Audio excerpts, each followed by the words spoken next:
Reasoning का part number 22 दोस्तों, आज की क्लास में हम लोग रीजनिंग के 5 अति महत्वपूर्ण क्वेश्चन करने वाले हैं जो हमारी सभी परीक्षाओं जैसे SSC, CGL, MTS, GD, railway, UP police, Delhi police, Bihar police, Chandigarh police, Madhya Pradesh police के एग्जाम में क्यों ना हो दोस्तों, हर परीक्षाओं में रीजनिंग ऐसे प्रश्न हर बार एग्जाम में आते हैं या इस पर आधारित प्रश्न पूछे जाते हैं। तो आइए देखते हैं दोस्तों रीजनिंग का पहला क्वेश्चन। दोस्तों रीजनिंग का पहला क्वेश्चन हमारा नंबर ऑफ सीरीज, यहाँ पे क्वेश्चन मार्क कौन सा नंबर आना है, नंबर हमको बताना होगा। ठीक है, तो बड़े ध्यान से देखेंगे। देखो 8 से 3 से क्या हो रहा है, 8 से 3 से हो रहा है 844 हो रहा है, 844 हो रहा है 885, 885 हो रहा है 926, यानी कि सीरीज तो हमारी बढ़ते हुए क्रम में चल रही है। अब बढ़ते हुए क्रम में किस प्रकार से चल रही है हमको देखना। तो जब भी हमारी इसी सीरीज आता है तो हम स्क्वायर, क्यूब और गुणा भाग सारे लॉजिक सोचेंगे। ठीक है, एक लॉजिक हमारा गैप वाला भी होता है। अब देखो सीरीज में हमारा स्क्वायर और क्यूब तो कहीं हो नहीं रहा है, क्योंकि हम स्क्वायर और क्यूब कोई संख्या तो दे नहीं रखी, तो हम क्या करेंगे गैप वाला लॉजिक इसमें लगा देंगे। तो 803 और 844 के बीच हमारे कितने गैप हो रहा है, तो अब बड़े आसानी से बता दो भैया 41 का गैप हो रहा है। ठीक है, सेम इसी प्रकार से 844 और 885 बीच कितने गैप हो रहा है, तब भी कहोगे भाई 41 का गैप हो रहा है। ठीक है, सेम इसी प्रकार से 885 और 926 के बीच का जब हम लोग गैप देखेंगे तो कितने गैप आ रहा है, 41 का ही गैप आ रहा है। यानी कि सीरीज में हमारा एक लॉजिक इतना हल करने से एक लॉजिक पता चल गया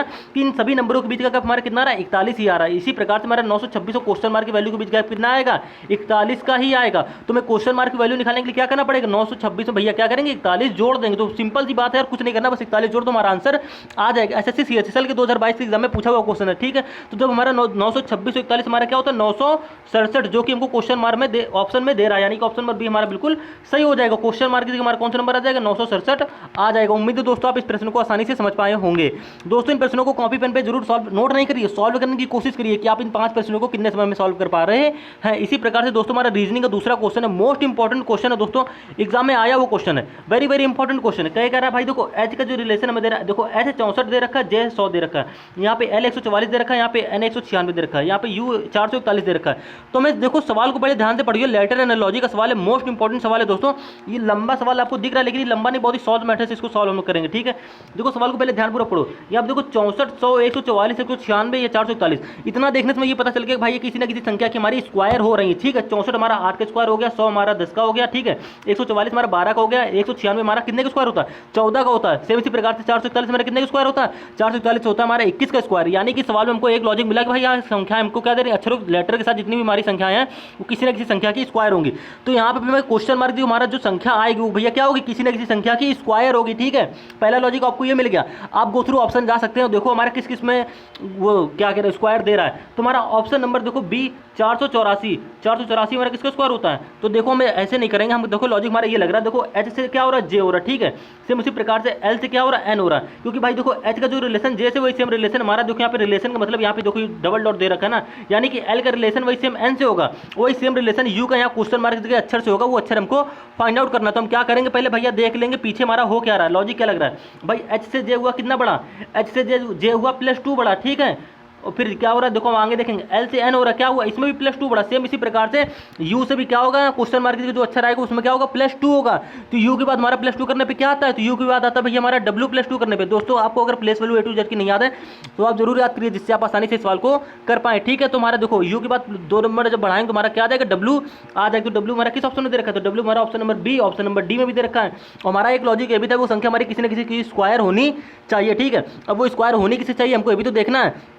तो ये बात तो कन्फर्म हो गई कि हमारा आगे क्या आएगा, डब्ल्यू आ जाएगा। ठीक है, हमारा स्क्वायर सिर्फ एक ही नंबर में दे रखा है, ऑप्शन नंबर बी में हमें स्क्वायर दे रखा है, तो हमारा ऑप्शन नंबर बी ऐसे ही सही हो जाएगा। ठीक, अब देखो 529 आया कैसे, ये भी तो देखना पड़ेगा भाई। देखो यहाँ पे क्या रहा, 8 हो रहा है, यहाँ पे दे रखा किसकी स्क्वायर दे रहा है, 8 की स्क्वायर दे रखा है, यहाँ पे किसकी दे रहा है, 10 की स्क्वायर दे रखा है। ठीक है, यहाँ पे किसकी स्क्वायर दे रखा है, 12 की स्क्वायर दे रखा है, ये हमारी किसकी स्क्वायर होती है, 14 की स्क्वायर दे रखा है। ठीक है, सेम इसी प्रकार से देखो अब 14 के बाद हमारी किसकी स्क्वायर दे रखा है, ये हमारी दे रहा है 21 की स्क्वायर। तो सवाल में हमें एक चीज़ ये भी पता चली कि हमारे अक्षर तो 2-2 के गैप में बढ़ ही रहा है, जैसे एच से जे हुआ 2 बड़ा, ठीक है, एल से एन हुआ 2 बड़ा। ठीक है, सेम इसी प्रकार से हमारे यू से क्या होगा 2 बढ़ेगा, तो क्या आ जाएगा डब्ल्यू, तो डब्ल्यू तो हमने निकाल लिया। सेम इसी प्रकार से क्या हो रहा है भाई, 8 के बाद देखो यहाँ पे 8 की स्क्वायर हो रही है, यहाँ पे 10 की स्क्वायर हो रही है, यहाँ पे 12 की स्क्वायर हो रही है, यहाँ पे 14 की स्क्वायर हो रही है, यानी कि 12 से 2 बड़ा, 8 से 2 बड़ा। ठीक है, सेम इसी प्रकार से यहाँ पे देखो स्क्वायर में दे रखी 21 की, यानी कि जो 441 जो यहाँ पे यू देखो यू का रिलेशन यहाँ पे हमने निकाल लिया, 2 बढ़ेगा। ठीक है, तो डब्ल्यू निकाला। सेम इसी प्रकार से भाई 441 हमारी किसकी स्क्वायर होती है, 21 की। अब 21 के बाद यहाँ क्या बढ़ेगा, 2 बढ़ेगा ना, क्योंकि पीछे भी तुम्हारा 2 ही बढ़ रहा है। तो 21 के बाद जब 2 बढ़ाएंगे तो 21 के बाद 2 बढ़ाने पर क्या था हमारा 21 होता है हमारा 23, यानी कि 23 की स्क्वायर यहाँ पे क्वेश्चन मार्क की वैल्यू कहाँ आएगी। ठीक है,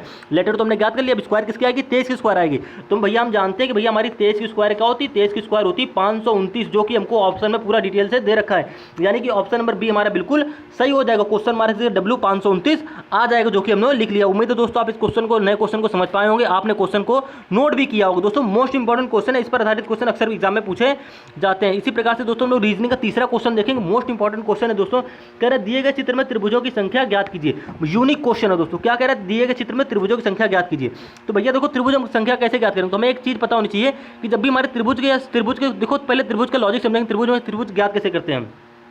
तो हमारा एक छोटा डायग्राम होता है ये वाला, इस त्रिभुज को आप ध्यान से देखिए जो मैंने अभी आपको बनाया, ठीक है। यहाँ पे जो हमारी डॉट देखो, यहाँ पे एक देखो, यहाँ पे एक लाइन, दो लाइन, तीन लाइन, हमने लाइनें की नहीं सेम लाइनें यहाँ पे खींच ली, ठीक है। एक मिनट थोड़ा बड़ा बना लेते हैं, आपको छोटे में समझ नहीं आएगा। देखो जैसे हमारा एक त्रिभुज यहाँ पे बड़ा वाला दे रखा है, ठीक है। हमने अभी हम सिर्फ इस त्रिभुज की बात करेंगे, जो हमें ये बड़ा त्रिभुज दे रखा है, इस त्रिभुज की बात करेंगे जिसमें हमारी तीन लाइनें डायरेक्ट दे रखी हैं, ठीक है। तो हम क्या करेंगे भैया, यहाँ पे तीन लाइनें खींच लेंगे, ठीक है। आप त्रिभुज की लाइनों पर मत जाइएगा, ध्यान से थोड़ा देखिएगा, बहुत ही इंपॉर्टेंट सवाल है दोस्तों। ऐसे हमारे फिगर काउंटिंग क्वेश्चन अक्सर एग्जाम में पूछे जाते हैं। तो हम क्या करेंगे, नंबरिंग कर लेंगे। देखो यहाँ पे 1 2 3 4, ठीक। जैसे हमने यहाँ पे की 1 2 3 4, तो हम पहले इस वाले त्रिभुज की बात कर रहे हैं, ठीक है। जो हमारा बड़ा एक त्रिभुज दे रखा है, बीच में क्या रखा है, तीन लाइनें दे रखी हैं, ठीक है। तो हमने इस त्रिभुज की बात करेंगे, तो इस त्रिभुज को हम कैसे संख्या काउंट करते हैं, तो संख्या काउंट करना बहुत ही आसान होता है दोस्तों। क्या करेंगे, 1 2 3 4, ठीक है। अब देखो क्या करेंगे, जब भी हम ऐसे काउंट कर लेंगे उसके बाद हम क्या करेंगे, जितनी हमने संख्या लिखी नंबर, उनको सीरियल कर लेंगे, जोड़ लेंगे, ऐड कर लेंगे। ऐड करने का मतलब 1 को जोड़ेंगे, 2 को जोड़ेंगे, 3 को जोड़ेंगे और फिर उसके बाद 4 को भी जोड़ देंगे। तो 4 3 7, 7 2 9 1 10, यानी कि इस त्रिभुज हमारे कितने त्रिभुज हो जाएंगे, 10 त्रिभुज हो जाएंगे। इस वाले डायग्राम में, जैसे हमने ये डायग्राम यहाँ पे बनाया, ठीक है, इसमें तीन लाइनें खींची, तुम्हारे कितने त्रिभुज हो गए, इसमें टोटल 10 त्रिभुज हो गए। अब दोस्तों हमने एक इतना हमें इसमें बड़े वाले त्रिभुज में 10 त्रिभुज निकला है, ठीक है। अब हम बात करते हैं, देखो यहाँ पे दोस्तों एक हमें एक ये लाइन दे रखी है, अब इस लाइन में भी हमारी तीन लाइनें दे रखी हैं, ठीक है। एक ये त्रिभुज भी तो बनना है ऊपर, ध्यान से देखोगे ये भाई यहाँ पे ये वाली लाइन दे रहा है ना, तुम्हारा सेम त्रिभुज छोटा सा यहाँ ऊपर भी बनना है, तो इसमें भी कितने त्रिभुज होंगे, हमारे 10 त्रिभुज होंगे, यानी कि 10 इसमें और 10 बड़े वाले में, टोटल हमारे कितने त्रिभुज हो गए, 20, यानी कि टोटल बड़े त्रिभुज हमारे कितने त्रिभुज हो जाएंगे, 20 हो जाएंगे, जो कि हमको ऑप्शन नंबर ए में दे रखा है, यानी कि ऑप्शन नंबर हमारा बिल्कुल सही हो जाएगा दोस्तों। उम्मीद है आपको ये क्वेश्चन भी समझ आ गया होगा, फिगर काउंटिंग का क्वेश्चन था। इसी प्रकार से दोस्तों लोग रीजनिंग का नेक्स्ट क्वेश्चन देखेंगे, मोस्ट इंपॉर्टेंट क्वेश्चन है दोस्तों, मिसिंग नंबर का क्वेश्चन है। कह रहा है प्रश्नवाचक चिन्ह के स्थान पर कौन सी संख्या है, यानी दोस्तों यहाँ पे क्वेश्चन मार्क जो चल रहा है, यहाँ पे क्वेश्चन मार्क से कौन सा नंबर है कि नंबर हमको बताना होगा, ठीक है। तो मैंने आपको कई बार बताया कि जहाँ पे हमारी बड़ी संख्या दिख रही है वो बड़ी संख्या बनाने की कोशिश करेंगे, यानी कि यहाँ पे 74 बड़ी संख्या अपने आप में, यहाँ पे 38 एक बड़ी संख्या अपने आप में है, ठीक है। सेम इसी प्रकार से क्वेश्चन मार्क भी हमारी कोई बड़ी संख्या आएगी तो उस संख्या हमको फाइंड करनी, देखो किस प्रकार से सवाल को हम लोग हल कर देंगे। भाई देखो 74 बनाना तो हमें क्या करना पड़ेगा, 8 और 9 से, इन दोनों से ही तुम 74 बना पाएंगे ना, क्योंकि हमको 74 दे रखा बीच में। सेम इसी प्रकार से 6 और 6 से हमें 38 बनाना होगा, सेम इसी प्रकार से हमें 9 8 से यहाँ पे क्वेश्चन मार्क की वैल्यू बनानी होगी, ठीक है दोस्तों। तुम क्या करेंगे, बड़े आसानी से इस क्वेश्चन को सॉल्व कर लेंगे, कुछ नहीं करना भाई। देखो 9 8 से 74 कैसे बनाओगे, तो हम 9 में अगर 8 की गुणा कर दें, ठीक है दोस्तों। आप हमारे स्क्वायर क्यूब का लॉजिक सोच नहीं सकते, क्योंकि स्क्वायर क्यूब कहीं दे नहीं रखा है, तो हम क्या करेंगे, मल्टीप्लाई करेंगे, जोड़ घटाना करके कुछ भी संख्या में 74 बनानी है। तो हम क्या करेंगे, 9 में अगर हम लोग 8 की गुणा करते हैं तो 9 8 हमारा क्या होता है, 72 होता है, ठीक है। अब भाई 74 बनाना है तो हम क्या करेंगे, 72 में सिंपल सी बात है, 2 ऐड कर दो तुम्हारा बन गया 74, ठीक है। बस इस सेम लॉजिक में 6 और 6 में लगा के देख लेना है, यानी कि हमें 38 बना के देख लेना है इसी लॉजिक से। तो हम क्या करेंगे भैया, 6 की गुणा किसमें करा देंगे, 6 में करा देंगे, क्योंकि यहाँ पे मैं 6 दे रखा था, यहाँ पे मैं किनारे 6 दे रखा, तो हम 6 की गुणा 6 में करेंगे तुम्हारा क्या आएगा, 36 आएगा। इसमें भी 2 जोड़ेंगे, जैसे हमने 72 में 2 जोड़ा, तो 36 में जब हम लोग 2 जोड़ेंगे तुम्हारा क्या हो जाएगा, 38, जो कि हमको बीच में दे रखा है, यानी कि हमारा ये लॉजिक इसमें लग रहा है। सेम इसी लॉजिक से क्या करेंगे भाई, कुछ नहीं करना है, 9 की गुणा हम लोग को 8 में करा देनी है, तो 9 की गुणा हमने 8 में कराई, 9 हमारा क्या हो गया, 72 हो गया, ठीक है। 72 में भी सेम लॉजिक से 2 जोड़ेंगे तुम्हारा क्या आ जाएगा, 74, जो कि हमको ऊपर भी दे रखा, तो क्वेश्चन मार्क की वैल्यू पे हमारी क्या आ जाएगी, सेम लॉजिक से 74 आएगी। अब आप ये मत सोचिएगा ऊपर 74 आ रहा है तो नीचे 74 हमारा नहीं आएगा, नीचे भी 74 ही आएगा, क्योंकि सेम लॉजिक हमें लगाना है, हमें संख्याओं के ऊपर नहीं जाना, हमें सेम लॉजिक लगाना है, यानी कि ऑप्शन नंबर ए हमारा बिल्कुल सही हो जाएगा। उम्मीद है दोस्तों आप इस क्वेश्चन को भी समझ पाए होंगे। दोस्तों रीजनिंग का नेक्स्ट सवाल देखते हैं, मोस्ट इंपॉर्टेंट सवाल है दोस्तों, वेन डायग्राम से। इसके ऐसे क्वेश्चन अक्सर एग्जाम में 1 से 2 क्वेश्चन जरूर पूछे जाते हैं, चाहे हमारा कोई भी एग्जाम हो, CGL CSSL MTS RPF CRPF कोई भी हमारा एग्जाम हो, तो कह रहा है दिए गए वेन डायग्राम में से सही वेन आरेख का चयन करें, यानी कि सही वेन डायग्राम हमको बताना है। तो पहले में इन चीज़ों के बारे में नॉलेज होना चाहिए, यानी कि कैंसर, बीमारियाँ और रतौंधी क्या होता है। तो बीमारियाँ तो हमारा ये होगी, हमारी होगी बीमारियाँ, ठीक है भैया। अब कैंसर बीमारी एक बीमारी है, रतौंधी बीमारी क्या है, एक प्रकार की बीमारी है, यानी कि बीमारियां की ये दोनों क्या बीमारियों की कैटेगरी हैं। तो ये दोनों किसके अंदर आएगी, बीमारियों के अंदर ही तो आएंगी भाई। कैंसर भी एक अपने आप में बीमारी है, रतौंधी भी अपने आप में क्या बीमारी है, लेकिन वो जो बीमारियां हैं ये सब किसके कैटेगरी के अंदर आएगी, बीमारियां की कैटेगरी। भाई ये दोनों क्या बीमारियां हैं, तो हमारी बीमारियों का डायग्राम भी बड़ा वाला बन जाएगा, ठीक है। और ये दोनों हमारी इसके अंदर आ जाएंगे, क्योंकि इसी कैटेगरी के अंदर आती है। तुम्हारा ऑप्शन नंबर कौन सा सही हो जाएगा, सी। इस ऑप्शन नंबर सी हमको सेम कंडीशन दे रखी है, यानी कि ऑप्शन नंबर सी हमारा बिल्कुल सही हो जाएगा। उम्मीद है दोस्तों इन 5 प्रश्नों को आप लोग समझ समझ गए होंगे दोस्तों। इन प्रश्नों को कॉपी पे सॉल्व करने की कोशिश जरूर करिएगा, ताकि आपको पता चले कि आप 5 प्रश्नों को 5 मिनट में सॉल्व कर पा रहे हैं, या 2 मिनट में सॉल्व कर पा रहे हैं, 4 मिनट में सॉल्व कर पा रहे हैं। और दोस्तों एक बात और, वीडियो को पॉज करिए, 5 सेकंड के लिए क्वेश्चन को देखिए कि आपको 5 सेकंड में इस क्वेश्चन का लॉजिक, मतलब सारे क्वेश्चनों को लॉजिक आपको समझ में आ रहे हैं, अपने मन से आपको आ रहे हैं या नहीं आ रहे हैं, ये कमेंट भी जरूर कर दीजिएगा। मिलते हैं रीजनिंग के नेक्स्ट वीडियो में।